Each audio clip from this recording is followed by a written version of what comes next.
Now, even the people on SNAP are going to stop getting their paychecks. They're getting SNAP cards and they're getting their kids fed for free at school. All the top SNAP purchases are pop, soda, chips, and candy. Things like eggs and potatoes, those are at the bottom. Well, there is one other option. Millions of Americans work 2 jobs when things get tight. That's called adulthood. They say how many families there are on food stamps, but then the picture is always a single mother. Suddenly people act like the only way you can get food is from Washington. Washington is only a couple hundred years old. How did people get food before that? If illegal immigrants are not benefiting from these programs, why are the illegal advocates warning about SNAP affecting them? Another thing the feminists tell us is that women don't need a man. Well, they seem to need something. People on the lower end of the wage scale in America do not pay federal income taxes at all. A judge can order food stamps to be paid, but he can't order 5 Democrat senators to vote yes to reopen the government.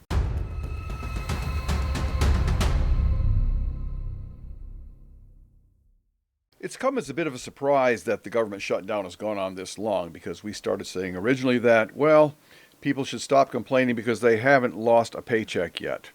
And they didn't lose one for a couple, maybe even 3 weeks. But now it's gone on. And so now even the people on SNAP are going to stop getting their paychecks, which is what they are. They get paid for doing nothing, but they are getting paid. And we don't want to discount the fact that there are a few deserving, needy, poor. It can only be a few in the richest country in the world. But we're not talking about those.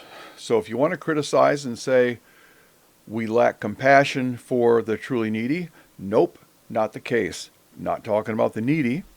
We're talking about the scammers, which is most of the people on SNAP. Scammers might not be the completely accurate word. How about deadbeats? People who get paid for doing nothing when they could be doing something. So lack of compassion is not the issue. Whenever Washington has a hiccup like this, suddenly people act like the only way you can get food is from Washington. Washington is only a couple hundred years old. How did people get food before that? And then the headlines will say, there are 42 million people who rely on food stamps for something to eat. That's actually factually incorrect, because SNAP stands for, well, the last 3 letters are Nutritional Assistance Program. You know what the first letter is? The S? Supplemental. Supplemental, something that Democrats and deadbeats don't understand. SNAP is supposed to help you buy food. It's not supposed to buy all your food for you. There's just a possibility that there's other things you could do rather than rely on the government. So let's talk about them. And let's talk about the fact that they say how many families there are on food stamps. But then the picture is always a single mother. The hero of today, the single mom, who can't get formula for her baby. Actually, she could breastfeed. I know some people can't, but maybe she could try, because all the feminist groups say that breastfeeding is superior.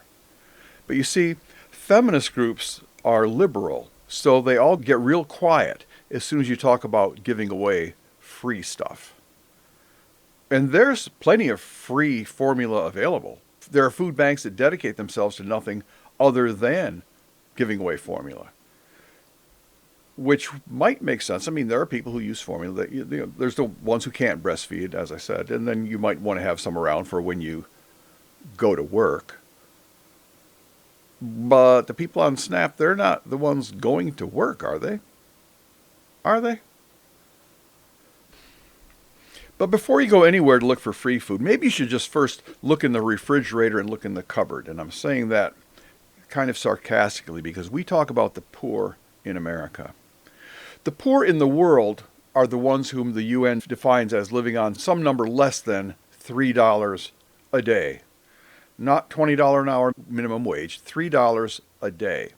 And those people, those poor people, they don't have a refrigerator or a cupboard to look in. And That's to say, if your paycheck didn't come on Tuesday, are you out of food on Wednesday? Does anybody live that way? Is anybody's house empty because they haven't gone shopping or because they went shopping the day after payday? What's going on here? Because we're told, there are people who will say, if you want to find somebody who really knows how to manage his money, look for a poor person because they have to manage. They have to scratch and scrabble. So where is the scratching and scrabbling here? Where is there any hint of adaptation? But they are adapting. People have said that, well, if my food stamps don't come, I'm just going to go out and steal food. Well, frankly, I don't care if you do, because as far as I'm concerned, most of the people on food stamps, they're stealing already. And even if we don't want to call it stealing, they're getting something for nothing. So whether they're getting it legitimately from forcing a taxpayer, and we're forced to pay. It's not charity. Charity would be if they asked us. Charity would be if they put a checkbox on the tax form for the people paying taxes to say, yeah, I want to give to food stamps. And then we would look around and say, I think those food stamps, they're doing a good work. I want to chip in for that. And then we would. That would be charity. But this isn't charity. It's actually slavery. They take away our money whether we like it or not. They've decided that this person over here is more deserving based on his skin, his circumstances. This person is more deserving than you are of the fruits of your own labor. When they say families, that's interesting too. They'll say X percent of the families have children. I'm fascinated. Tell me more. What percentage of the families have two parents? What percentage of the families are a mother and a father? And what percentage are a grandmother and no one else? Because if there's a grandmother, if you get to the point where the grandmother is providing for the kids, and that's good, family is stepping in.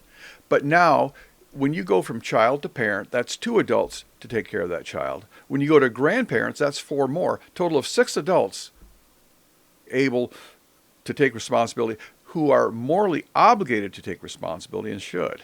So before they're getting food stamps, where are all 6 of those adults? And they know the answer. There's a birth certificate. There's a father's name on it. Why can't the father take care of them? The father should be taking care of them. Except another thing the feminists tell us is that women don't need a man. Well, they seem to need something. They seem to need some kind of help. They seem to need a lot of men because we are the ones paying the taxes that are supporting them.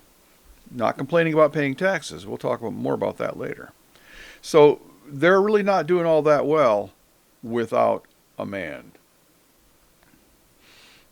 So once you find there's nothing in the cupboard and you've exhausted all the help your family can give you, then you have to go to SNAP as a supplement. You're not supposed to rely on it. If you do, you're a bad parent. You're a bad parent because you need to be the first one taking responsibility for your kids. And one of the things you can do is good budgeting. Because, SNAP benefits never expire. But SNAP benefits have stopped. You've got to do something else.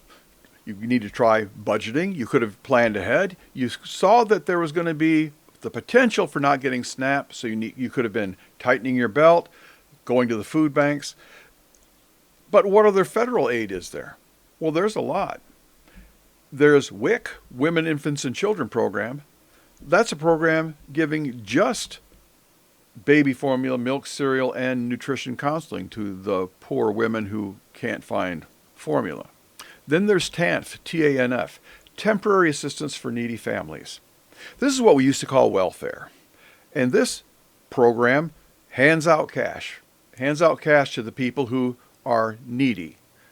And we emphasize it's for the needy, not the greedy. So if you are truly in need, you're also eligible for this in addition to food stamps. And that's cash. You can spend it anywhere.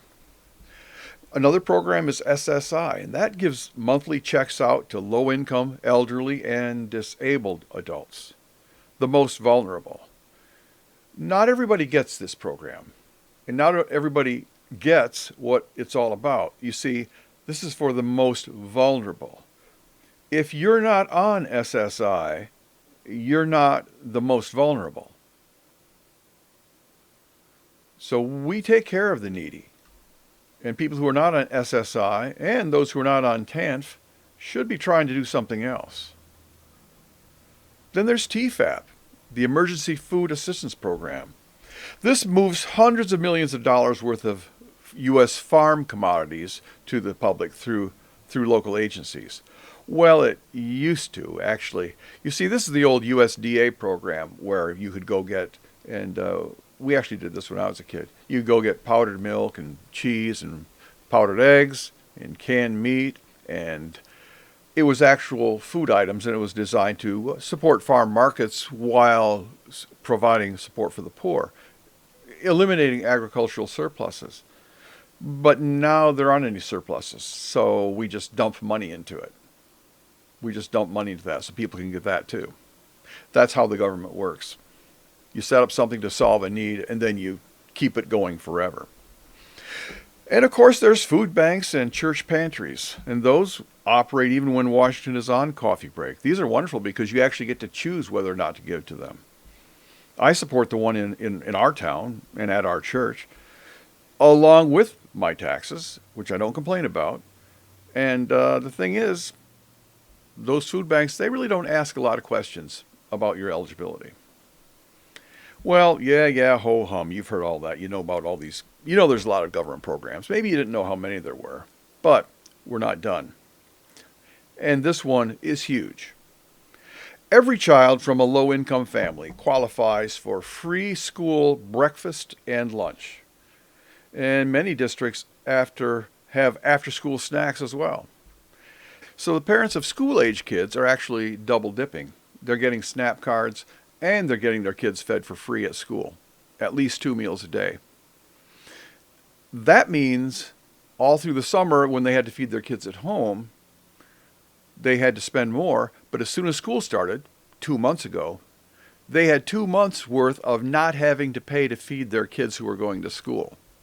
So that money just backed up onto the EBT card, and they don't expire. So as many kids as you have in school, you've got that much extra money to spend. So what about it? Where'd that money go? You know, if in a truly fair world, when you kids start school, they would take that money off your SNAP card because you don't need it. But people don't understand what that word need means. It doesn't mean you want it. It's need, not greed. If you want it, it's greed. If you need it, that's something different. So, and also you'll see somebody go into the store. You'll see the lady pushing the shopping cart with her 6 kids, okay? She's got her 6 kids and saying she can't get baby formula.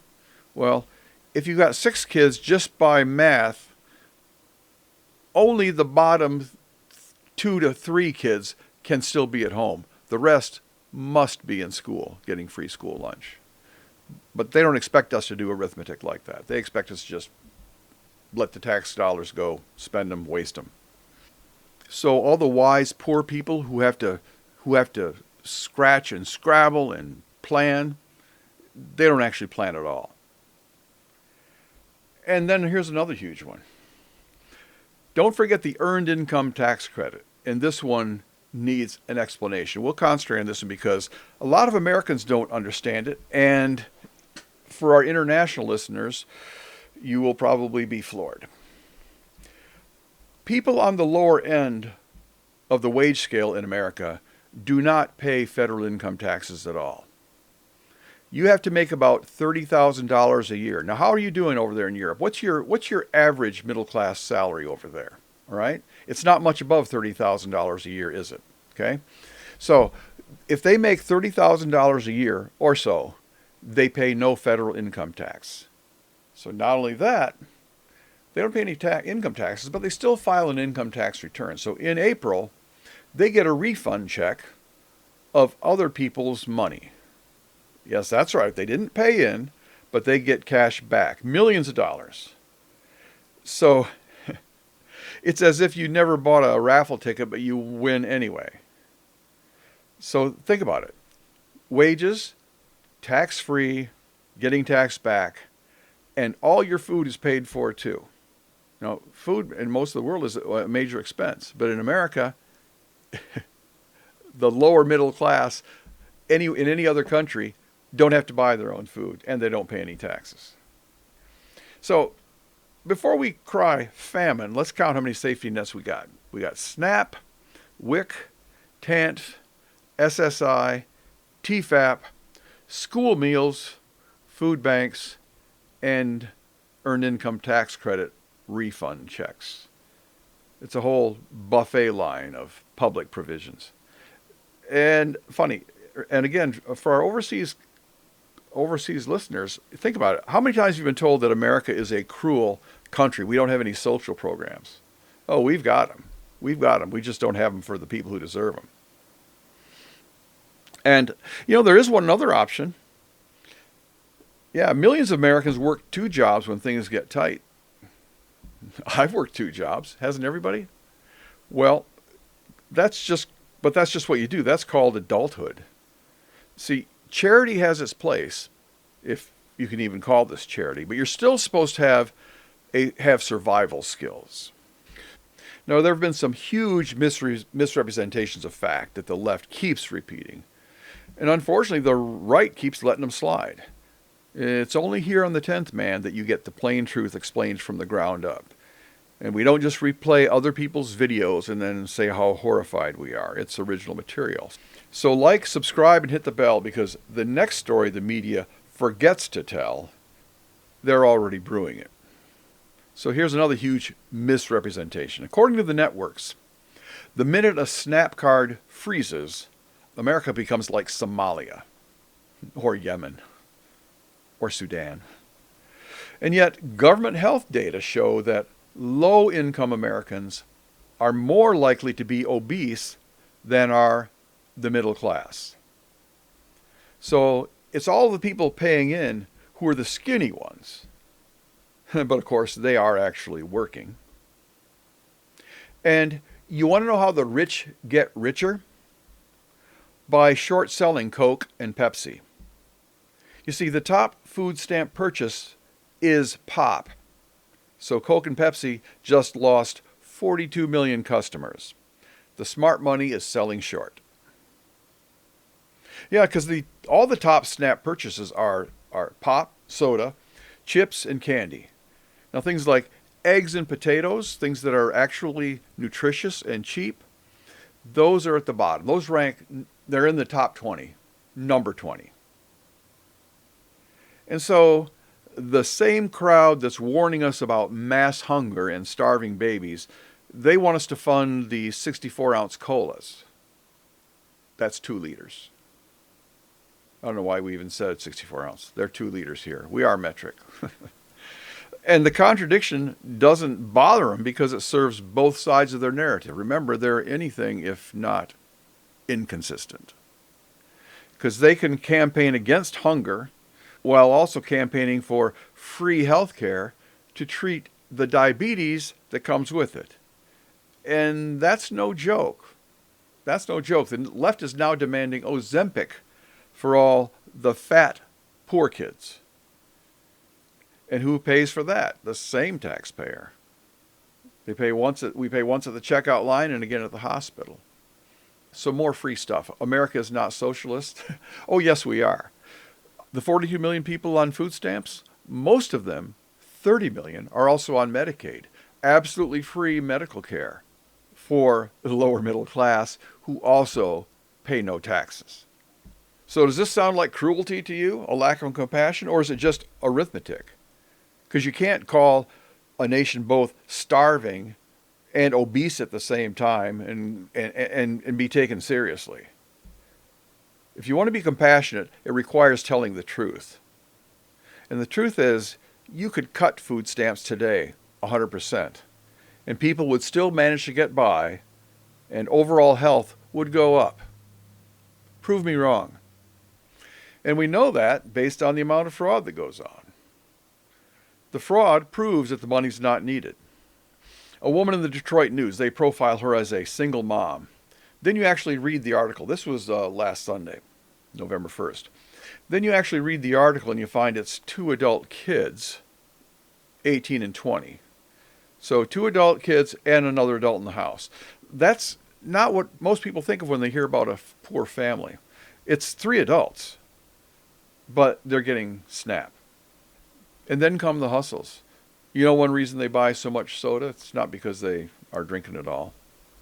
A lot of states have a deposit. You have to pay 10 cents on each can, 1/10 of a dollar on each can of pop you bring home. They'll buy the pop, dump it out in the parking lot, and then go turn it in. And they're getting 10 cents on the dollar on the money that you spent. In cash that they can spend on anything. You can go to online forums like Quora and find people talking about it. Here's one of a man telling about how his mother took their SNAP cards, their food stamps, down to a store once a month and turned it in for 50 cents on the dollar. She fed the kids with something else, and she used all that money to buy liquor. Another talks about a pricey brand of organic milk in refundable glass bottles. Well, the milk costs $8, but $3 is bottle deposit. So what is that, a 30% return? 40? 40 cents on the dollar? Buy the milk and pour it out, or drink it. But the left and the mainstream media say we're mean if we even ask where all that money, all our money is going. And it's a lot of money. How big? Well, it's a whole lot of money. Because SNAP runs near $100 billion a year. TANF, or welfare, another $34 billion. WIC, $7 billion. TEFAP, the USDA food program, $500 million. And other child nutrition programs, I don't know what they are, $21 billion. Together, $142 billion. To picture that, well, let's just take the SNAP, because that's what we're talking about. You take Luxembourg is the wealthiest nation in Europe in terms of GDP per capita. Now, they're kind of small, but everybody admires Luxembourg because they're so rich. Well, the food stamp program alone, is more than the entire gross domestic product of Luxembourg. Our budget for food stamps could buy Luxembourg and have change left over. Okay. Well, maybe the nation of Luxembourg is too vague a reference or not relative. So let's think about some things that the government actually is supposed to provide. The food stamp budget is enough to fund the Coast Guard 10 times over. We all know what the Coast Guard is. It's what we rely on to stop the fentanyl coming in to poison us. Or the Marine Corps. The food stamp budget alone would fund the United States Marine Corps twice over.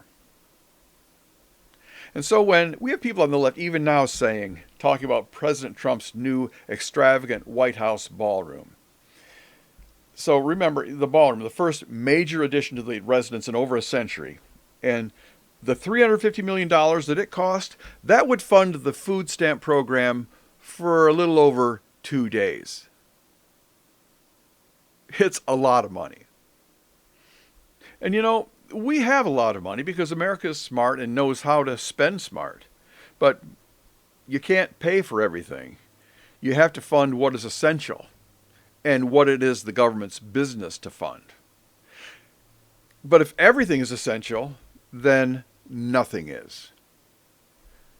And the government was built to build and defend a nation, not to finance people's snacks. And I don't know whether we need a ballroom or not. We're not going to discuss that here. But if we do, it's not going to build itself. It needs the government to do it. And yet, you have to wonder why more than 10% of Americans in the richest country on earth, more than 10%, are supposedly incapable of providing for their own most basic needs. All Americans should be working hard, paying taxes, and contributing to the welfare of the genuinely poor people in our country and in the world. Speaking of the world, let's talk about illegal immigration and the controversy over whether or not illegal aliens are receiving food stamps. Well, you don't have to debate this one at all. All you got to do is look at the literature of the immigration agencies themselves, and they admit that the SNAP lapse is going to adversely affect illegal immigrant families. That's what they're saying. But it's interesting, when I'm researching this, in case you don't know it, AI is definitely woke. Because go ahead and do this. Go ask Google, and you've got the little AI box. You can ask. You can do a follow-up on there. Go ask Google the question: are illegal aliens benefiting from SNAP? And then see what Google tells you. Okay? Because it'll say, no, because illegal aliens are not eligible. Was that what I asked? So then go click that box at the bottom and say it. Say, I didn't ask if they were eligible. I asked if they were benefiting. And then that lying son of a gun that is Google will be forced to tell you this. Well, illegal aliens don't get food stamps, but their kids do. The parents might be illegal, but the kids are born here, and the EBT card arrives addressed to the household. And food is what they call fungible. It'll feed whoever's sitting at the table. And that card, it's just like cash. And this same pattern repeats because almost everything. WIC, Medicaid, each one of those is available to houses with U.S.-born children. And some of them, the agriculture program, that one's probably taken advantage more by illegal aliens. So the Democrats will say illegal aliens don't get benefits. Technically true, practically speaking, false. Because the children of illegal aliens get everything. And naturally, with the number of benefits that are already available to the native born, you can bet the illegals are going to snap up anything left over wherever they are eligible, like the TEFAP agriculture program. Some questions for the left, for the pundits. If America is so cruel, why do people keep coming? Illegals keep coming, even from Canada. Why do they come from Canada? And if illegal immigrants are not benefiting from these programs, why are the illegal advocates warning about SNAP affecting them? And why is every SNAP office bilingual? All the signs are in Spanish. They translate paperwork and signs. And why would they do that unless they're expecting Spanish-speaking clients? They don't even hide this. It's printed right on the door. And yeah, I know a lot of Americans speak Spanish. Happen to be one of them. It's called being bilingual. But Americans can all read English. You want to be politically correct? Print it in Chippewa and not Spanish. You know, if we wanted to end all the debate, all the arguing, we could just take politics out of it with one stroke of the pen. If you pay no federal income tax, you don't vote on how the tax is spent. No taxes, no vote. That's fair. That's just being responsible. The American Revolution was about taxation without representation because those two things go together. But now we live under representation without taxation. Tens of millions of people voting to expand programs that are funded entirely by other people. You know, having skin in the game changes everything. Free stuff is a lot different when it's not actually free anymore. And here's the thing that baffles me. Every creature on earth, whether you believe in God or nature or God, created every living being capable of providing for both itself and its young. Food, clothing, shelter. Every bird gathers, every fox hunts, every fish finds food. But only humanity, and specifically only modern America, accepts as a fact the widespread inability to care for oneself as being a normal condition. Heck, we praise it, we fund it, and we vote to make it bigger. At the same time we're praising illegal immigrants for working hard on the job, we're rewarding the native born for working the system. Charity is good, but it should be rare, it should be targeted, and it should be justified. You know, we say the government has shut down, but it sure doesn't look like it. The politicians are still on TV debating, but the only thing they're talking about is payments to the people making no contribution to society. Sure, they matter, but what about the functions that only government can perform? defense, air traffic control, border security. These are the ones that we allow to grind to a halt, or at least not get paid for. And why is it that a judge can order food stamps to be paid, but he can't order 5 Democrat senators to vote yes to reopen the government? And why does closing the government mean air traffic controllers don't get paid, people we actually need the government to provide, but people who are frankly a burden to society, those are the ones this so-called closed government is worried about? That's the great moral inversion of our time. We get called racist for opposing aid to freeloaders in America, most of whom are white, as we're pointing out the true famine and starvation in Africa. And famine, the actual bloated bellies, eyes clogged with flies type of famine, has moved from Ethiopia to Somalia to Yemen, and now, right now, today, Sudan. And yet, we're here giving Coca-Cola away to illegals. The poor in America are rich by world standards. They live better than the middle class in much of Europe and pay no federal income tax for the privilege. They receive food, housing, phones, medical care, and utilities aid. And then they ignore the important issues of the day to vote on the single issue of getting themselves more money. Meanwhile, the working class pays both their own bills and the bills of those who won't become members of the working class. And if we ask any questions, we're not compassionate, we're not Christian. We get criticized for not taking care of someone else's kids, but they themselves are immune from all scrutiny. Above all, we're not angry about paying taxes.